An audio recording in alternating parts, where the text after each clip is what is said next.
রাসূল সাল্লাল্লাহু আলাইহি ওয়াসাল্লাম বলেছেন, বুখারী মুসলিমের বর্ণনা, মানুষ যখন শোয় শয়তান তার মাথায় গিট মারে, 3টা গিট। গিট চিনেন তো? কি বলে আপনারা? গিরো। গিরো। আপনাদের কিছু কথা আমাকে শিখিয়ে দিয়ে। কেঙ্কাজান বাহে না? হ্যাঁ বাহে। কেঙ্কাসেন বাহে। ভালো আছি বাহে। সুন্দর কথা। তো এই গিট মারে, 3টা গিট। কয়টা? যখন কেউ ঘুম থেকে উঠে আল্লাহর নাম বলে, একটা গিট ছুটে যায়। ওযু করলে দ্বিতীয় গিটটা ছুটে যায়। এরপরে সালাত আদায় করলে তৃতীয় গিটটাও ছুটে যায়। এরপরে যখন সে সালাত আদায় করে বের হয়, আল্লাহ রাব্বুল আলামিন আল্লাহর হাবিবের মাধ্যমে খুশখবরি দেন, ওকে সন্তুষ্ট চাদর দিয়ে হাসি মুখে ফুরফুরা চিত্তে আল্লাহ তাকে ফিরিয়ে দেয়। আর যেই লোকটা ঘুম থেকে ওঠে না, ওঠার পরে আল্লাহর নাম বলে না, কিছু কিছু লোক আছে ঘুম থেকে উঠেই সকাল 8টার সময় নাস্তা করে, আছে না নাই? আল্লাহর নাম নাই, ওযু নাই, গোসল নাই। আপনাদের এখানে অবশ্য নাই। এদেরকে আল্লাহ রাগ করে, আল্লাহর অসন্তুষ্টির চাদর এদের উপর পড়ে যায়। এদের কোনো কাজে কোনো বরকত হয় না। আল্লাহ বলছেন, এই ফজরের সময়টা, ফজরে কোরআন পড়বা। ফজরের কোরআন কিয়ামতে সাক্ষী বানিয়ে দিবেন কে? আকিমিস সালাতা লিদুলুকিশ শামসি ইলা গাসাকিল লাইলি ওয়া কুরআনাল ফাজর ইন্না কুরআনাল ফাজরি কানা মাশহুদা। নামাজ কায়েম করো, সূর্য উদয়ের আগ থেকে নিয়ে অস্ত যাওয়ার পর পর্যন্ত 5 ওয়াক্ত নামাজ কায়েম করো। কয় ওয়াক্ত? মসজিদে গিয়ে পড়বেন। রাসূল সাল্লাল্লাহু আলাইহি ওয়াসাল্লামের সারা জীবনের নামাজ ছিল কোথায়? কোথায়? আল্লাহ বলেছেন, অরকাউ মা রাকিঈন, রুকুকারীদের সাথে তোমরা রুকু করো। এই ইমাম ভালো না, ওই ইমাম ভালো, এই মসজিদ ভালো না, এই মসজিদ ভালো। খবরদার, কোন মসজিদের মধ্যে কোনো পার্থক্য করবেন না, কোন ইমামের মধ্যে পার্থক্য হবে না। সাল্লু খালফা কুল্লি বিররিন ওয়া ফাজির, তোমরা নামাজ আদায় করো, ইমাম পাপিষ্ঠ হোক নেককার হোক। কার কথা? আল্লাহর কথা বলেছেন মুহাম্মদ সাল্লাল্লাহু। কারণ নামাজের ভিতরে কোনো খারাপি ঢুকানোর কোনো সম্ভাবনা। বুখারীর বর্ণনা, মসজিদে নববীর কবজা নিল মিশরের মুনাফিকরা, যারা উসমান রাদিয়াল্লাহু আনহুকে ঘিরে রেখেছিল মারার জন্য, শাহাদাতের জন্য। এই মুনাফিকরা মসজিদ নববীর কবজা নিয়েছে। লোকেরা জিজ্ঞেস করলো আমিরুল মুমিনিন উসমান রাদিয়াল্লাহু আনহুকে, হে উসমান রাদিয়াল্লাহু আনহু, আমরা কি এদের পিছনে নামাজ পড়বো নাকি? তিনি বললেন, নামাজ পড়বা, কিন্তু বাহিরে আসলে তাদের কথা মানবা। কারণ নামাজের ভিতরে কিছু ঢুকানোর সাহস কারোই। নামাজ যা চাই পড়তে হবে, এজন্য কোন ইমামকে আপনি বাদ দিবেন না। যখনই দেখবেন জামাত, সেখানে ঢুকে পড়েন, ঠিক না ঠিক? সেখানে নামাজ আদায় করে নেন। নরমালি নামাজ পড়লে 10 গুণ, আর যদি লোকাল কোন জামাতে পড়েন 47 গুণ। কয় গুণ? 27 গুণ অথবা 47 গুণ। আর যদি জামে মসজিদে পড়েন 500 গুণ বাড়ায় দিবেন। সুবহানাল্লাহ। 1 রাকাত পড়বেন, 500 রাকাতের সওয়াব দিবেন কে? কি বরকতি! আল্লাহ চাচ্ছেন আল্লাহর গোলামদেরকে জান্নাতের দিকে নিয়ে আসতে। আল্লাহ আমাদেরকে 5 ওয়াক্ত নামাজ আদায় করার তৌফিক দান করেন। পড়বেন তো? বিবিকে নিয়ে পড়বেন, ঠিক আছে তো? আজকে গিয়ে আগে মারবেন বিবিকে, ঠিক আছে না? মারার অনুমতি পেয়েছেন কোথায়? খবরদার, বিবির গায়ে যেন কেউ হাত না তোলেন। খবরদার, হাত তুলছো দুনিয়াও শেষ, আখিরাতও। কে দিয়েছে তোমাকে অথরিটি? মা আয়েশা সিদ্দিকা রাদিয়াল্লাহু আনহা বলছেন, কোনদিন রাগ করে বিবির সাথে কথাও বলেন নেই, রাহমাতাল লিল। মা সাফিয়া বলছেন, রাসূল আমাদেরকে এতটা ভালোবাসতেন, আমাদের যখন মন খারাপ হতো, আমরা কাঁদলে আমাদের চোখের পানি মাটিতে পড়ার আগে রাসূলের হাতে পড়তো। আমাকে একদিন আমাদের একজন বোন উম্মে সালমা বলেন, আমি ইহুদির মেয়ে, আমি কাঁদছিলাম, কাঁদার পানি মাটিতে না পড়তে আমি দেখি একটা হাত, তাকিয়ে দেখে রাহমাতাল লিল আলামিন। তিনি আমার চোখের পানি মুছে দিয়ে বলছেন, কেন কাঁদছো? তিনি বললেন, উম্মে সালমা আমাকে বলেছেন আমি নাকি ইহুদির মেয়ে, আমাকে ওই ইহুদির দালাল বলা হয়েছে। কিছু কিছু হুজুর বলছে জাকির নায়েক নাকি ইহুদির দালাল। আর ওই বেটা ইহুদির দালাল হয়ে তো হাজার হাজার লোককে কালেমা পড়াইছে, ঠিক কি না? তুমি কোন ঘোড়ার ডিম? শুধু সমালোচনা, মূর্খ, শুধু সমালোচনা। খবরদার, গীবত করবি না। গীবত করলে দুনিয়াও শেষ, আখিরাতও। শেষ। আর ফেসবুকে লিখে দিলে তো বাস চলতেই আছে, যত মানুষ পড়বে সব গুনাহ আপনার আমলনামায় হবে। আল্লাহ বুঝার তৌফিক দান করুন। আর চিৎকার করে বলেন আমিন। রাসূল বললেন, সাফিয়া তুমি ইহুদির মেয়ে না, তুমি মূসা আলাইহিস সালামের গোষ্ঠীর লোক। সুবহানাল্লাহ বলবেন না? তুমি নবীর বংশের মানুষ। সুবহানাল্লাহ বলেন। মা সাফিয়ার চেহারা আনন্দে উদ্বেলিত হয়ে গেল। আপনি আপনার বিবিকে আনন্দ চিত্ত করেন। রাসূল সাল্লাল্লাহু আলাইহি ওয়াসাল্লাম মা আয়েশার সাথে চাঁদনি রাতে দৌড় দিতেন, মরুভূমিতে দৌড় দিতেন। এখন আমি যদি বউ নিয়ে দৌড়াই, মানুষে কি বলে তারেক মনোর মাথা পাগল হয়ে গেছে। হাদিস তো পড়ে না।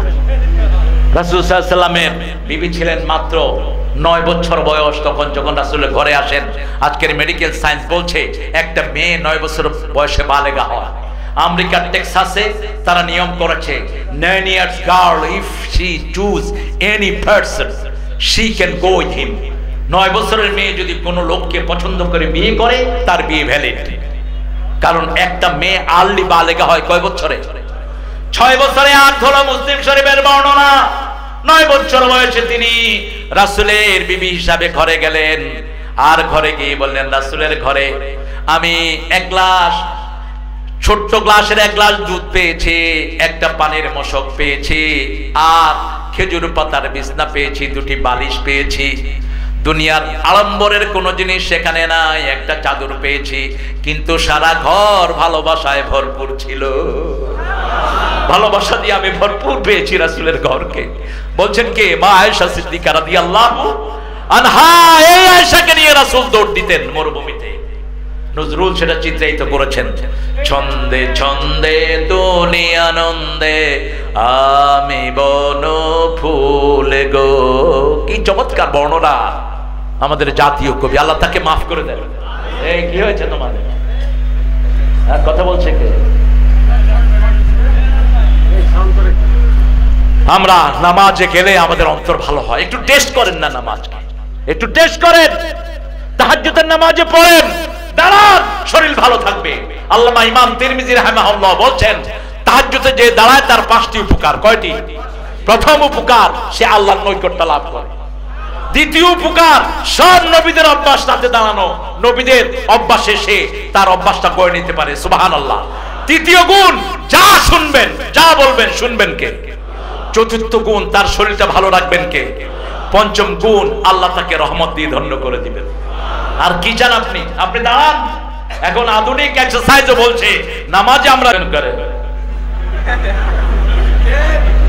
কারণ যার রিজিক হারাম তার সবই হারাম, দুনিয়াও শেষ আখিরাতও শেষ। রাসূল সাল্লাল্লাহু আলাইহি ওয়াসাল্লামকে ওযু করিয়ে দিতেন সাহাবায়ে কেরাম, আবার ওযুর পানি সাহাবায়ে কেরাম নিজের মুখে ঢেলে দিতেন, কারণ ওযুর প্রত্যেকটি ফোঁটার সাথে গুনাহগুলো ঝরে যায়।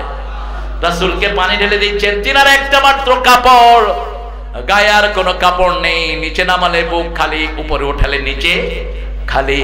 রাসূল সাল্লাল্লাহু আলাইহি ওয়াসাল্লাম বলছেন, তুমি আমার কাছে কিছু চাও? বুখারীর হাদিস, চাও আমার কাছে, আমি রাহমাতাল লিল আলামিন, আমি গাছের কথা বুঝি, গাছ আমার জন্য কাঁদে, পাখির কথা বুঝি, আমি সব কিছুর কথা বুঝি। আমি চাইলে উহুদ পাহাড় আল্লাহ পুরোটাই স্বর্ণ করে দিবেন, আমার কাছে চাও। সাহাবী বলছেন, চাইবো? আমাদের দেশে দল বদলায় শুধু পয়সা বানানোর জন্য, ঠিক কিনা? আর দেখেন রাসূলের সাহাবীদের চরিত্র দেখেন, একজন সাহাবীদের ধুলার সমানও তো আমরা সারা দুনিয়ার মোমেনরা হব না। কি আমল এক একজন করেছেন। আল্লাহ হাবিবকে বলা হলো, ইয়া রাসূলুল্লাহ, কারা জান্নাতে যাবে? রাসূল বলেন, মা আনা আলাইহি ওয়া আসহাবী, আমি যেটার উপর আছি, আমার সাহাবীরা যেটার উপর আছেন, এরা সবাই জান্নাতি হয়ে যাবে। সাহাবী বলছেন, ইয়া রাসূলুল্লাহ, আমি আপনার সাথে বেহেশতে থাকতে চাই। রাসূল সাল্লাল্লাহু আলাইহি ওয়াসাল্লাম বলছেন, আর কিচ্ছু চাও না?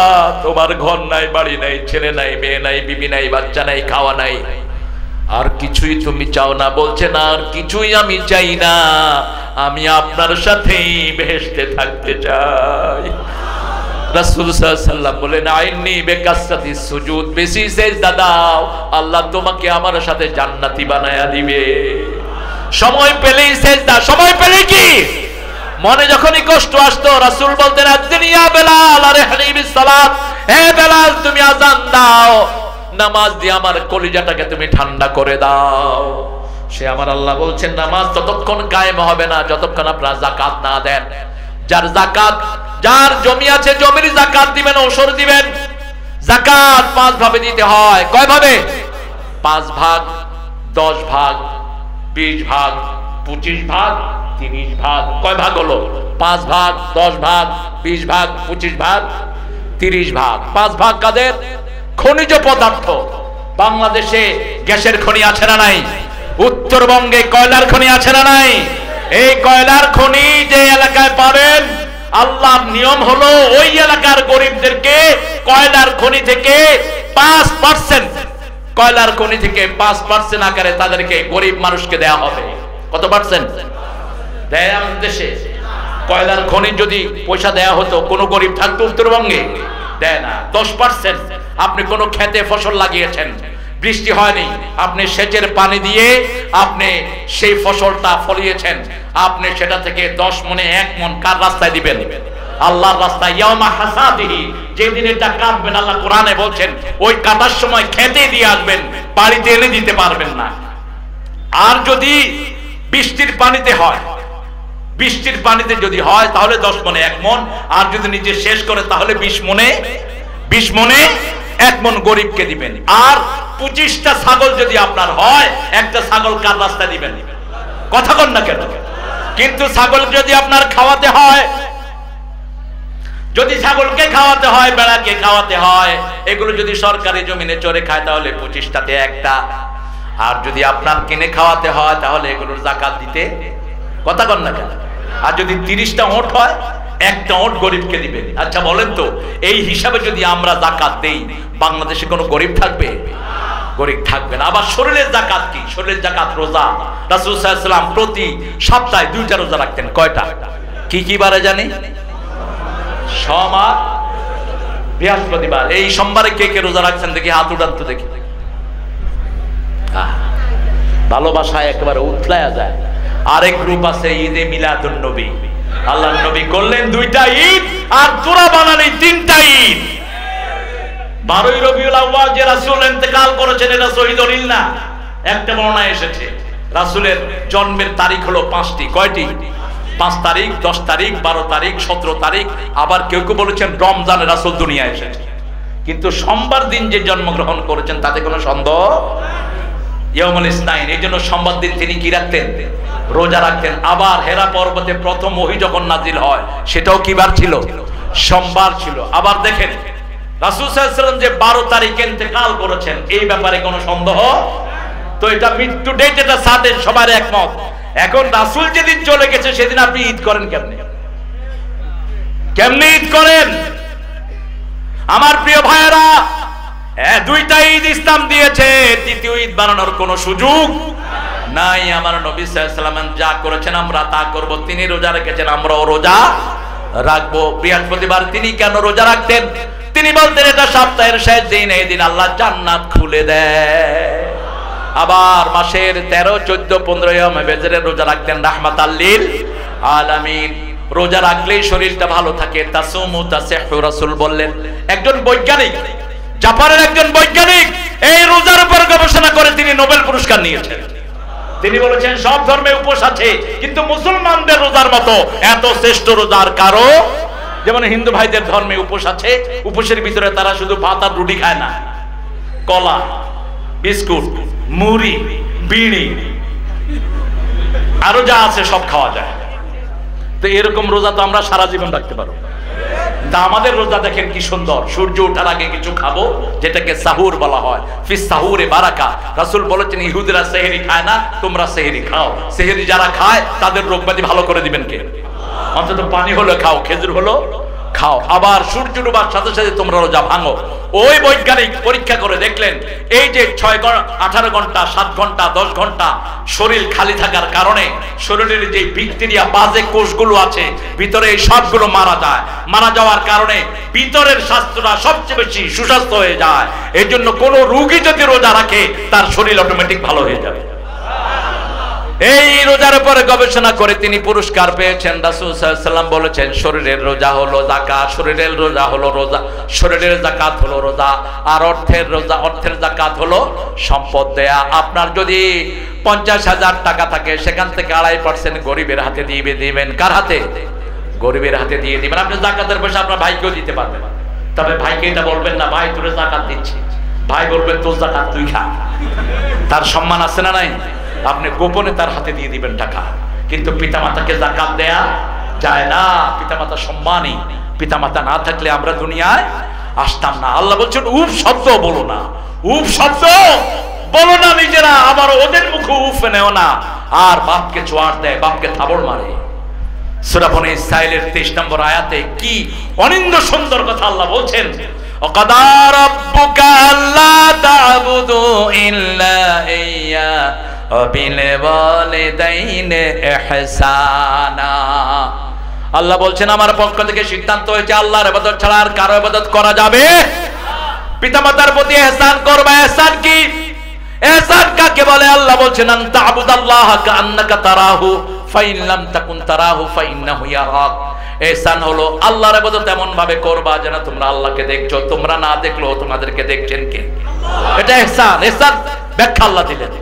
ইহসানের ব্যাখ্যা হলো আপনার পিতা, লা তাকুল লাহুমা উফ, পিতাকে উফ বলবেন না। যদি বৃদ্ধ বয়সে পিতা অথবা মাতা পৌঁছে যায়, লা তাকুল লাহুমা উফ, নিজে উফ বলবেন না, অথবা উফ বলে এমন জায়গায় রাখবেন না। এখন এই উফ শব্দ শুনতে হলে পিতার সাথে থাকার দরকার আছে না নাই? মায়ের সাথে থাকার দরকার আছে না নাই?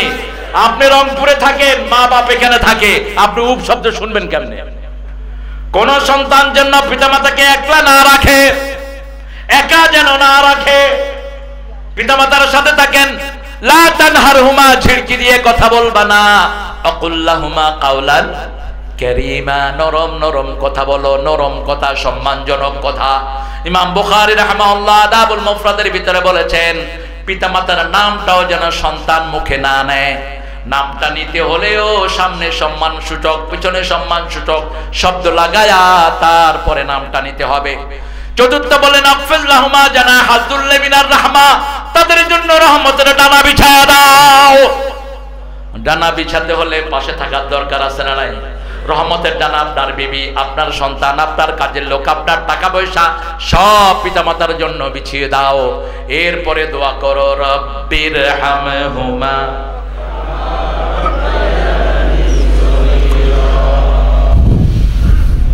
আমার মা গেছে চলে, আমার বাবা গেছে চলে, দুজনারে জান্নাত দিও তোমার আরশ তলে। সারাদিন দোয়া করেন পিতামাতার জন্য, রব্বির হামহুমা কামা রাব্বায়ানি সগীরা। পিতামাতা না হলে আমরা দুনিয়ার মুখ দেখতাম না, কেউ দেখতাম না। একজন সাহাবী ইয়েমেন থেকে মাকে নিয়ে এসেছেন মক্কায়, মাকে ঘাড়ে করে হজের সব অনুষ্ঠান করিয়েছেন। যাওয়ার সময় রাসূল সাল্লাল্লাহু আলাইহি ওয়াসাল্লামের সাথে বললেন, ইয়া রাসূলুল্লাহ, আমি কি মায়ের কোনো হক আদায় করতে পেরেছি? রাসূল সাল্লাল্লাহু আলাইহি ওয়াসাল্লাম বললেন, ওই যে তোমার মা তোমাকে দুধ পান করিয়েছে, এক চিমটি দুধের হক তুমি আদায় করতে পারো নাই। সুবহানাল্লাহ বলতে ইচ্ছা করে। এজন্য মায়ের খেদমত করব, ফরজ করেছেন কে? আরো জোরে বলেন। আবিল্লাহ আখিরাতে হুম ইউকিনুন, আখিরাতকে চোখের সামনে রাখবেন। একিন হলো যেমন আপনাদের এই প্রোগ্রামের মাইকিং হয়েছে, পোস্টারিং হয়েছে, কিন্তু প্রোগ্রাম হয়নি, ওটা ছিল ঈমান। এখন প্রোগ্রাম হওয়ার পরে যেই বিশ্বাসটা আসবে এটার নাম কি? আরো জোরে বলেন। একিন, আখিরাতকে চোখের সামনে রাখবেন। এখানে যা করবেন সবকিছুর জন্য আখিরাতে জবাব দিতে হবে, ঠিক কি না? আর দল বল দিয়ে যে নেতাগিরি করবেন সেখানে সেই ব্যবস্থা আতিহিম ইয়াউমাল কিয়ামাতে ফারদা, একাই কি আসতে হবে কার কাছে? আল্লাহর কাছে। দল বল নিয়ে যাওয়ার কোনো সুযোগ, ওমা হুম আনহা বিগাইবিন, আখিরাতের ময়দান থেকে অনুপস্থিত থাকার কোনো সুযোগ নাই। আখিরাত কাকে বলে? ওমা আদরাকা মা ইয়াউমুদ্দিন সুম্মা মা আদরাকা মা ইয়াউমুদ্দিন ইয়াউমা লা তামলিকু নাফসুন লিনাফসিন শাইআ ওয়াল আমরু ইয়াউমাইযিন লিল্লাহ। সেই দিন কোন মানুষ কোন মানুষের মালিক হবে না, সব মালিকানা কার? আল্লাহর হুকুম ছাড়া কেউ কথা বলতে পারবে? লা ইয়াতাকাল্লামুনা ইল্লা মান আযিনা লাহুর রাহমানু ওয়া ক্বালা সাওয়াবা। প্রথম কিয়ামতের ময়দানে কথা বলার অনুমতি পাবেন কে? আরো চিৎকার করে বলেন, কে পাবেন? আল্লাহ পাবেন। সেজন্য আপনি কারো জমির আইল ঠেলেছেন, জমির আইল ঠেলা অবশ্য এদিকে নাই, হ্যাঁ, বিবির গায়ে হাত তুলেছেন, মেয়েকে কম খাওয়া, মেয়েকে বাঁকা চোখে দেখে, এরকম লোক আছে না? মেয়েকে বোঝা মনে করে। রাসূলুল্লাহ সাল্লাল্লাহু আলাইহি ওয়াসাল্লাম বলছেন, যেই ঘরের প্রথম মেয়ে সন্তান হয় ওই ঘরটা বরকতের ঘর, ওই ঘরকে বরকত থাকে। যেই ঘরে যত বেশি মেয়ে সেই ঘরে বরকত তত বেশি। মেয়েকে আল্লাহ নূর বলেছেন, কোন ছেলেকে বলেন নাই। রাসূল সাল্লাল্লাহু আলাইহি ওয়াসাল্লামের দুই মেয়ে ছিলেন, দুই নূর। এই দুই নূরকে বিয়ে করেছেন একজন সাহাবী, ওনার নাম হয়েছে ওসমান। ওসমান জিন্নুরাইন, দুই নূরের মালিক। এই মেয়েদেরকে আল্লাহ রাব্বুল আলামিন বরকতময় করে দিয়েছেন। রাসূল সাল্লাল্লাহু আলাইহি ওয়াসাল্লাম ঘর থেকে বের হওয়ার সময় সর্বশেষে মা ফাতেমার সাথে দেখা করতেন। আবার বাহির থেকে এসে সর্বপ্রথম কার সাথে? মা ফাতেমার সাথে দেখা করতেন। আবার ফাতেমা বলছেন রাদিয়াল্লাহু আনহা ওয়ারদা, মা ফাতেমাতুজ জাহরা রাদিয়াল্লাহু আনহা বলছেন, আমি যখন আব্বার কাছে যেতাম আব্বা দাঁড়াতেন, দাঁড়িয়ে আমার কোলে চুম্বন খেতেন, কোলে চুম্বন খেয়ে আব্বার জায়গা আমাকে বসাতেন, তিনি পাশে সরে বসতেন। সুবহানাল্লাহ বলতে ইচ্ছা করে না? আপনাদের কষ্ট হচ্ছে না? চলো চলো, আমার তো 12টা বাজছে, আপনাদের কয়টা? হযরত করবেন না এটা, আমি আগামী দিনে এই প্রোগ্রামটা নেব না। আচ্ছা 10টায় উঠেছেন তো, 10:15 উঠান, আর আসবো না এখানে। এশার পর পরই প্রোগ্রাম শেষ করবে, তাহলে মানুষের বরকত থাকে। এখন আপনাদের সব কথা মাথায় থাকবে না, কিন্তু এটা নিয়ম। ওয়াজআলনাল লাইলা লিবাসা, আমি রাতটাকে পোশাক বানিয়েছি। বিজ্ঞান বলছে রাতে মানুষের সেলগুলো ঘুমিয়ে পড়ে, আপনি যত দিবেন ঢুকবে না। আবার এর সাথে সাথে ঘুমিয়ে যাবেন, ক্যান্সার মুক্ত হয়ে যাবে শরীর। আলহামদুলিল্লাহ বলেন। ব্রেন থেকে একটা স্টোরে রস বের হয়, ক্যান্সারের যতগুলো জারম আছে এটা মেরে ফেলে। আর এটা যত রাত বেশি হবে এগুলো চাঙ্গা হবে, আপনি ক্যান্সার আক্রান্ত হবেন। স্ক্রিন চোখের সামনে রাখবেন না, এই স্ক্রিনের মাধ্যমে আপনার ব্রেন নষ্ট হচ্ছে, হাত নষ্ট হচ্ছে, হাতের সেন্সর চলে যাচ্ছে, লিভার কিডনি সব নষ্ট হয়ে যাচ্ছে। যত বেশি পারেন আলো থেকে দূরে থাকেন, ঠিক না বেটি? রাসূল বলেছেন যখন ঘুমাবা সব লাইট বন্ধ করে দাও, আতফিন নূর সব বন্ধ করে দাও। কোন খালি পাত্র থাকলে ওটাকে ঢেকে দাও। শোয়ার আগে বিছানাটা ঝাড়ু দাও, কাপড় দিয়ে ঝাড়ু দাও। কি দিয়ে? কাপড় দিয়ে ঝাড়ু দাও। কারণ কি হয়েছে, কথা বলছেন কেন? প্রতি 3 ঘন্টা অন্তর অন্তর মানুষের চামড়া চেঞ্জ হয়। কয় ঘন্টা? 3 ঘন্টা। আমরা খালি চোখে দেখি না। আপনি দেখবেন একটা সাদা জামা পরেছেন, আপনি বাহিরে যান নেই, কিন্তু খুললেই কলারে দাগ আছে না নাই? এটা আসলো কোত্থেকে? আবার পায়জামা পরেছেন, পায়জামার তলে বোধহয় কোনো দাগ লাগে না, তো এত ভিতরে দাগ গেল কোত্থেকে? আপনার চামড়া চেঞ্জ হচ্ছে। এই জন্য আপনি যখন ঘুমাবেন, রাসূল সাল্লাল্লাহু আলাইহি ওয়াসাল্লাম বলেছেন বিছনা ঝাড়ু দাও। আপনি কাপড় দিয়ে ঝাড়ু দেন, তাহলে ওই যে গায়ের পড়া টুকরাগুলো ওখান থেকে চলে যাবে। ওগুলোর ভিতরে বিভিন্ন রোগের জার্ম থাকে। ইসলাম আছে যেখানে রোগ মুক্তি সেখানে। বাতিগুলো বন্ধ করে ঘুমাবেন, নীরব যখন হয়ে যাবে তখন আপনার এই সেলগুলো ঘুমিয়ে পড়বে। দেখেন গ্রামে ক্যান্সার বেশি না কম? আর শহরে কেন? যেই দেশে আলো বেশি ওই দেশে ক্যান্সার সবচেয়ে বেশি। ক্যান্সার বেশি হলো আমেরিকায়। আলো আর আলো, আলো আর আলো, এই আলোগুলো ক্যান্সারের বন্ধু। বোতলের সব খাওয়া ক্যান্সারের বন্ধু। গ্রামের লোকেরা বোতলের খাওয়া খুব খায় না, আপনারা ন্যাচারাল খাওয়া খান, এই জন্য আপনার শরীরটা ভালো বেশি। বোতলের এই যে পেপসি, 7 আপ, কোক সবগুলোর ভিতরে পোক, খাবার না, এগুলো নোংরা। এক বোতল পেপসির ভিতরে 4.5 চামচ 7 চামচ চিনি থাকে, সোডা থাকে 3 চামচ। কি খাচ্ছেন এগুলো? আপনার লিভার শেষ, কিডনি শেষ। এই জন্য ডাবের পানি খান। আপনাদের গ্রামে এই যে কত সুন্দর নদীর পানি, আপনাদের আলহামদুলিল্লাহ এই যে গাছের মধ্যে আম হচ্ছে, তারপরে ক্ষেতের মধ্যে শশা হচ্ছে, ন্যাচারাল জিনিসগুলো যত খাবেন শরীর তত ভালো থাকবে। আল্লাহ রাব্বুল আলামিন বলছেন কিয়ামতের জন্য তৈরি হও। একজন মহিলা, তার স্বামী বিদেশে গিয়েছেন, তিনি জিনা করে ফেলেছেন, তিনার চোখের সামনে ছিল এই আয়াত। তিনি চিন্তা করলেন দুনিয়ার অল্প মানুষের সামনে শাস্তি নিয়ে নেই, তাহলে কিয়ামতে সারা পৃথিবীর মানুষের সামনে আমাকে আর শাস্তি নিতে। তিনি রাসূলের কাছে গেলেন, গিয়ে বললেন জানাই তুই ইয়া রাসূলুল্লাহ আমি জিনা করেছি।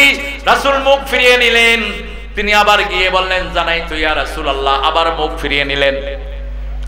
কারণ যে প্রকাশ্যে জিনা করে তাকে প্রকাশ্যে শাস্তি দেওয়াই হলো ওয়াজিব, আর যে গোপনে জিনা করে গোপনে মাপ চাইবে কার কাছে? আল্লাহ যদি মাফ করে দেয় আমাদের কোনো আপত্তি নাই। রাসূল চিন্তা করলেন মেয়েটা গোপনে গিয়ে মাপ চাক, কিন্তু মেয়েটার তওবা এত বড় ছিল, আবার গিয়ে বললেন আমি জিনা করেছি, শাস্তি দেন। রাসূল সাল্লাল্লাহু আলাইহি ওয়াসাল্লাম বললেন তোমার পেটে বাচ্চা এসেছে নাকি? হ্যাঁ এসেছে। তুমি জিনা করেছো, তোমার বাচ্চার কোনো অপরাধ? আর আমাদের দেশে একটা পতিতার বাচ্চা মারা গেলে কবর দেয় না, ওর তো কোনো দোষ নাই, ওই বাচ্চার কোনো দোষ নাই, দোষটা হলো যিনি অপরাধ করেছেন তার, ঠিক কিনা? রাসূল সাল্লাল্লাহু আলাইহি ওয়াসাল্লাম মহিলাকে ছেড়ে দিলেন, কোনো পুলিশ নাই, পাহারাদার নাই। পাহারাদার কে? কে পাহারাদার? একজনকে ভয় করবেন, দুনিয়া ঠিক হয়ে যাবে। একজনকে ভয় করবেন। বাংলাদেশের অফিসের লোকগুলো যদি আল্লাহকে ভয় করতো, এত ঘুষ বাংলাদেশে হতো না, এত অবৈধ কাজ হতো না, ঠিক কিনা? মাথায় টুপি, মুখে দাঁড়ি, ঘুষ খাইতে একটু দ্বিধা করে না।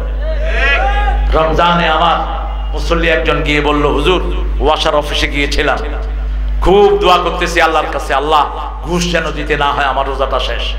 গিয়ে দেখি একজন হুজুর পেয়ে গেছি, আমি খুব খুশি।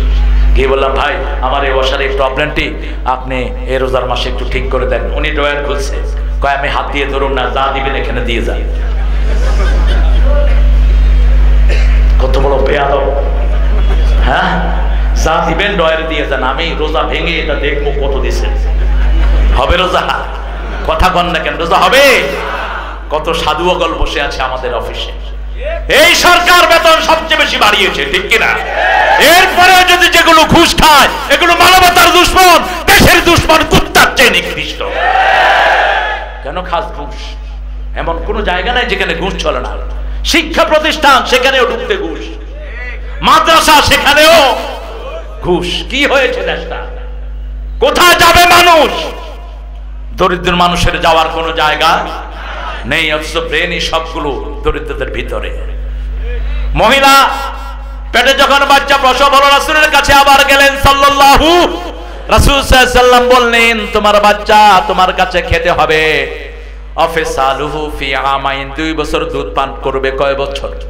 2 বছর। 2 বছর দুধ খাওয়া বাচ্চার হাতে শক্ত খাবার দিয়ে মহিলা হাজির। রাসূল সাল্লাল্লাহু আলাইহি ওয়াসাল্লাম ওই মহিলার ব্যাপারে বললেন তাকে বুক পর্যন্ত গানিয়ে কাপড় দিয়ে ঢেকে স্টোনিং হার, তাকে পাথর মারো, পাথর মেরে দুনিয়া থেকে বিদায় করে দাও, সঙ্গে সারের নিয়ম। মহিলাকে পাথর মারা হচ্ছে, রক্ত এসে একজন সাহাবীর গায়ে পড়লেন, তিনি গালি দিলেন। রাসূল বললেন ও প্রিয় সাহাবী, কাকে গালি দিয়েছো জানো নাকি?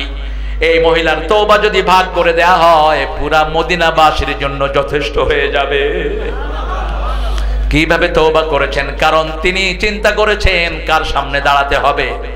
ইয়াউমা ইয়াকুমুন নাসু লিরাব্বিল আলামিন, প্রত্যেকটি মানুষ কার সামনে দাঁড়াবে? আল্লাহর সামনে দাঁড়াবে। মানে হাদাল কিতাব লা ইউগাদিরু সগীরাতান ওয়ালা কাবীরা, এটা কি আশ্চর্যজনক কিতাব? ছোট্টখাট্ট কোনো আমল এখান থেকে বাদ পড়লো না। কাকে গালি দিয়েছেন, কাকে চোখ রাঙানি দিয়েছেন, সব আমলনামায় আছে না নাই? এজন্য অত্যন্ত সতর্কতার সাথে জীবন যাপন করেন। আজকে যদি সকালে জেগে উঠি তাহলে হলো সকাল, আর যদি মারা যাই তাহলে হলো পরকাল। এই তো পার্থক্য। সকালে যদি ঘুম থেকে উঠি তাহলে কি হলো? সকাল, আর যদি ঘুম থেকে না উঠি কি হবে? পরকাল। যারা এশা পড়েন নাই গিয়ে বাসায় একা এশা পড়বেন, পারলে সারা দিনের নামাজটা কাজা করে নেবেন। অল্প সময়, বেশি সময় তো আল্লাহ চান না, অত্যন্ত কম সময়। আজকে থেকে 5 ওয়াক্ত নামাজ পড়েন, আগের নামাজগুলো অটো আল্লাহ মাফ করে দিতে থাকবেন। এরপরে আল্লাহ বলছেন ইন্নাল্লাযীনা লা ইউমিনুনা বিল আখিরাহ ওয়া যায়্যানা লাহুম আমালাহুম ফাহুম ইয়ামাহুন। আল্লাহ রাব্বুল আলামিন বললেন যারা আখিরাতের উপর ঈমান আনে না, এরকম লোক আছে না নাই? বিশ্বাসই করে না আখিরাত। খাও দাও, চুরি করো, ডাকাতি করো, কোত্থেকে আসে এত লোকের হাতে এত পয়সা? কোথা থেকে পয়সা আসে? হাজার হাজার অফিসার আমেরিকাতে বাড়ি কিনছে, সরকারি অফিসার। কোত্থেকে? এগুলো কার পয়সা? কথা কন না কেন? কার পয়সা এগুলো? জনগণের পয়সা। কেউ হিসাব না রাখলে একজন রাখতেছেন, তিনি কে? হারামে কোনো আরাম, হারামে কোনো আরাম নাই। আমরা আখিরাতকে যারা বিশ্বাস করি, কোন প্রতিবেশীকে আমরা কষ্ট দিতে পারবো? বিড়ি খেয়ে কাউকে কষ্ট দিতে পারবো? আজকে বিড়িখোরের সংখ্যা বাড়ছে না কমছে? স্কুলের 5-6 এর পোলাপান কোথায় যাচ্ছে সমাজ? কোথায় যাচ্ছে আপনার এডুকেশন? কি এর পড়াশোনা? এগুলো ইউনিভার্সিটির ছেলেমেয়েরা একসাথে বসে গাঁজা খায়। আমি একটা ইউনিভার্সিটির পাশ দিয়ে যাচ্ছি, গেঞ্জি প্যান্ট ছেলে মেয়ে সব একসাথে পরা, পরে বসে বসে ছেলে বিড়ি খেয়ে মেয়েকে দিচ্ছে, মেয়ে বিড়ি খেয়ে ছেলেকে দিচ্ছে। আমার পাশে এক ভাই বলছেন, হুজুর এরা গাঁজার আড্ডা করতেছে, দেখেন বসে বসে। আপনার মেয়েটা কোথায় গিয়ে কি করছে? যেই পিতা এই খবর না রাখে ওই পিতা দায়ুস। যেই জামাই তার বউর খবর না রাখে ওই জামাই দায়ুস। আর দায়ুস লা ইয়াজিদু রিহাল জান্নাহ।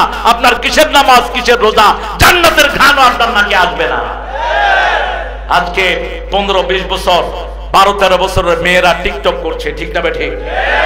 কাপড় শরীরে কোনো বস্ত্র নাই, বিবস্ত্র, নোংরা। শয়তান এত নোংরা হতে পারে না।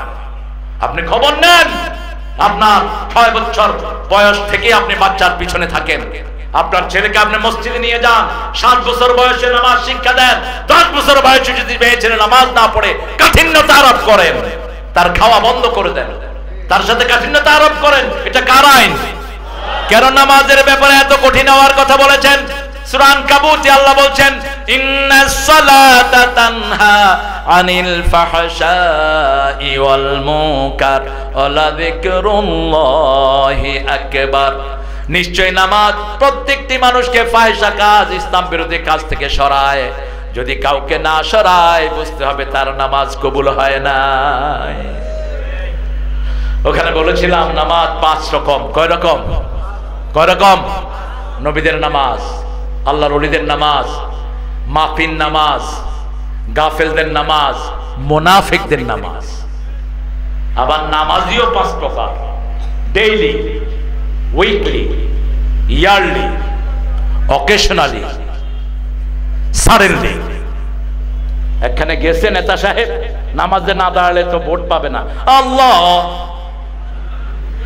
হুজুর থাকার না থাক, আপনাদের এখানে নাই অবশ্য, আমি পাইছি। আমি এক মাদ্রাসায় গেছি মাহফিলে, প্রিন্সিপাল হুজুর বলছেন, হুজুর এই নেতার সাথে সকাল থেকে ঘুরছি, একবারও হুজুর করে না, এসে নামাজে খেলায় গেছে। আমি কইলাম, তো নেতারে কোন নেতারে কইলে আমার মাদ্রাসা বন্ধ করে দিবে। আল্লাহের হেদায়েত করুক, আমি দোয়া করি। কারে ফাঁকি দাও মূর্খ? কারে দাও ফাঁকি? আর যারা হারাম খেয়ে নামাজে ঢুকে, এদের নামাজ তো এমনিই হয় না, ঠিক না বেটি? হালাল খেতে হবে। কি খেতে হবে? হালাল খেতে হবে। আখিরাতকে চোখের সামনে রাখবেন। আমাদের দুনিয়ার জীবনটা সবচেয়ে সংক্ষিপ্ত জীবন। একটু চোখ বন্ধ হলে কোথায় চলে যাবে? চিরস্থায়ী ভাবে। এই জন্য যা করবেন, কিসের জন্য করবেন? আখিরাতের জন্য করবেন। ওমান আরাদাল আখিরা ওয়া সাআলাহা সাইয়াহা ওয়া হুয়া মুমিন। যে আখিরাত চায়, আখিরাতের জন্য চেষ্টা করে, আল্লাহ বলেন আমার খাতায় আমি তাকে মুমিন হিসাবে কবুল করে নেই। লা ইলাহা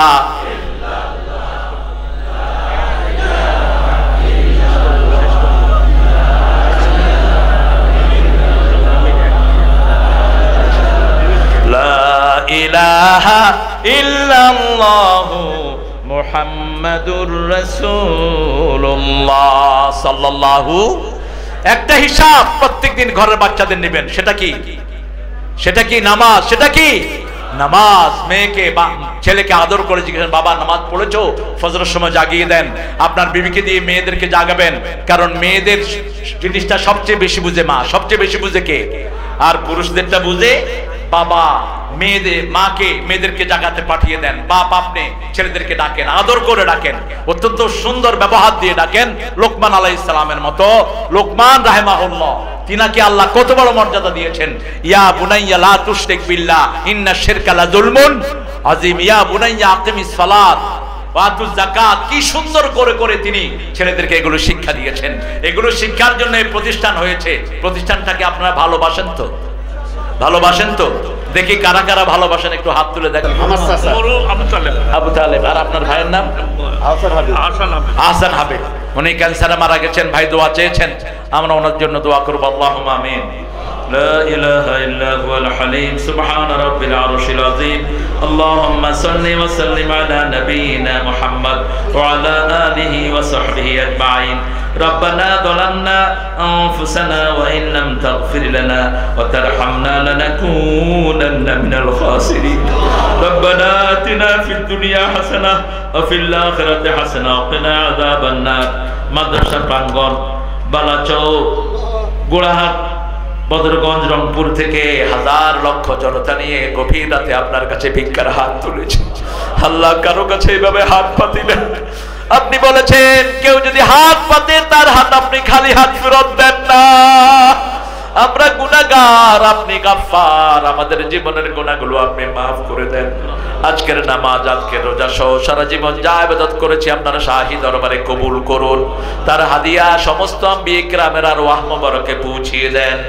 বিশেষ করে যে নবী আলাইহিস সালাম সারা জীবন উম্মতি উম্মতি বলে কেঁদেছেন সেই নবী আলাইহিস সালামের রওজা মুবারকের সওয়াব পৌঁছিয়ে দাও এ পর্যন্ত যত মুমিন মুমিনাত মুসলিম মুসলিমাত কবরের বাসিন্দা হয়েছে সবার আরওয়াহে সওয়াব পৌঁছিয়ে দাও আল্লাহ রাব্বুল আলামিন এই মাদ্রাসা যিনি প্রথম গঠন করেছেন সভাপতি তার কবরকে জান্নাতের বাগান বানিয়ে দেন আল্লাহ আমাদের এরপরে আজকের সভাপতি যিনি ওনার ভাই মারা গেছেন তাকে আপনি জান্নাতুল ফেরদাউসের বাসিন্দা করে দেন তার পরিবারকে আপনি maaf করে দেন আল্লাহ আমাদের আজকের সভাপতি আমাদের প্রিয় ভিআইপি আমাদের শাহাদাত হোসেন সাহেবকে আপনি কবুল করেন তার ছেলে মেয়েকে আপনি maaf করে দেন তার বিবি বাচ্চাকে আপনি বরকত দিয়ে ধন্য করেন যতগুলো প্রতিষ্ঠান আছে সবগুলো প্রতিষ্ঠানকে বরকত দিয়ে আপনি ধন্য করে দেন আল্লাহ আমাদের প্রধান অতিথি আমাদের সবার প্রিয় মানুষ ডিউক ভাইকে আপনি কবুল করেন ডিউক ভাইয়ের পরিবারকে আপনি ইসলামের জন্য কবুল করেন ইসলামের শ্রেষ্ঠ সৈনিক তাকে বানিয়ে দেন